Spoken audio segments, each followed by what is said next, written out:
અમારી જોડે કોઈ જાદુની લાકડી તો છે નહીં. જાહેરમાં બોર્ડ માર્યું, નર્કની ગલી જાહેરમાં બોર્ડ માર્યું.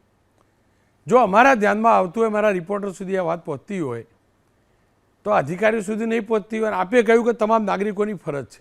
સાહેબ, પેલા મોટા મોટા ઉદ્યોગપતિ સાહેબ, કેટલી અરજીઓ થતી હશે અને અરજીઓનો નિકાલ કેવી રીતે થતો હશે તમે જાણો, હું એ જાણું. સાહેબ, મારો સવાલ એ જ છે, કંટ્રોલ બોર્ડ ઉપર કંટ્રોલ કોનો? કેમ એમના ધ્યાનમાં નહીં આવતું હોય? અમારી જોડે કોઈ એવું નેટવર્ક નથી, અમારી જોડે કોઈ એવી ઓથોરિટી નથી. નાગરિકોના ફોન આવે, જાણકારી મળે છે, કશું નથી. ઇન્દ્રમલ શાહ એકમાત્ર રિપોર્ટર છે જિલ્લાની અંદર મારો. એના સુધી એ વાત પહોંચતી હોય તો આખું જીપીસીબીનું તો નેટવર્ક કેટલું છે. અને એમને પેલા ભાઈએ એમ પણ કહ્યું કે ચોમાસાના 4 મહિના, એના પછી 2 મહિના સ્થિતિ રહે છે.